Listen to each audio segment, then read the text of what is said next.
There was a lot of uncertainty. There was plenty of struggle in 1981. And, as we've heard, there were a group of people who recognized the need. And then ultimately 7 churches in Concord who came together and were the founding churches of cooperative Christian ministry. During that period of time, 84 and into the late 80s and early 90s, I was immersed in my work as a young Cannon Mills engineer and our family and children being born, and I was really unaware of the challenges in the community, more or less, and completely unaware of cooperative Christian ministry.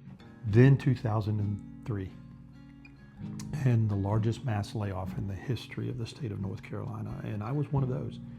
I found myself going from sort of a middle-level executive to standing in line with the folks from the mill because we all experienced the same thing. What I experienced during that moment is that cooperative Christian ministry was sort of at the hub of all that was happening in 2003. Not that CCM was delivering all of the services, but God had given CCM a role. The Lord called Judy and I to stay to be part of the solution. There was some work that we were doing in the community, and a year and a half later, CCM called me.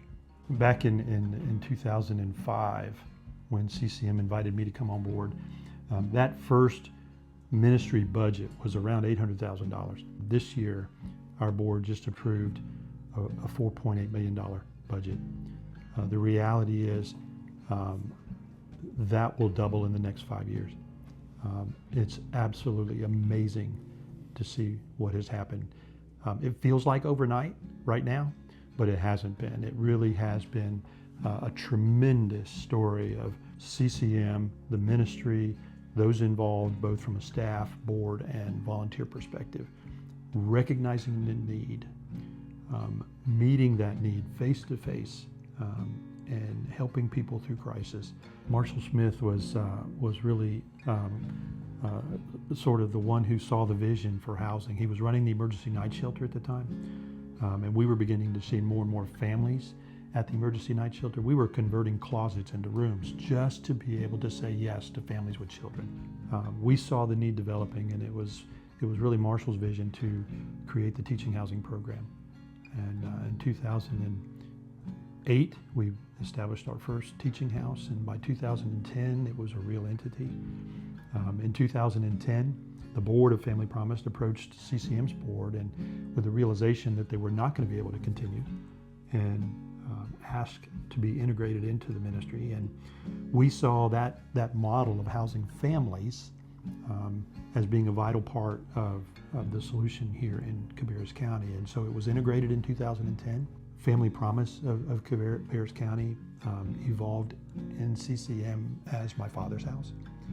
And so it was during that period of time, 2008 to 2013, where we turned the emergency night shelter over to the Salvation Army.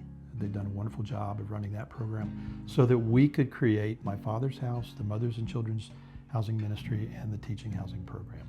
God has called us now to another period of growth in our transitional housing program through Grace Place at Caremore in Kannapolis and the Tucker Rebuilders Campus on Cabarrus Avenue in Concord.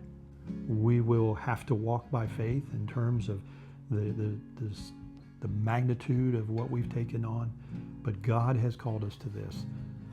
And once again, He is proving faithful, and He will continue to prove faithful as we take this step. So as we celebrate 45 years of cooperative Christian ministry, and I celebrate 21 years as part of this ministry, I can only be grateful for God calling me to this ministry, for those who have walked alongside of me, and I've had the privilege of walking alongside of the folks who laid the foundations of this ministry and who have delivered the services and built the programs and ministered to the people here in Cabarrus County. It's been a tremendous privilege. So happy anniversary to all of you who have been a part of cooperative Christian ministry from the very beginning to those who are here right now, building on the foundations that have been laid for us and walking alongside of this ministry as God accomplishes all that He intends here in Cabarrus County.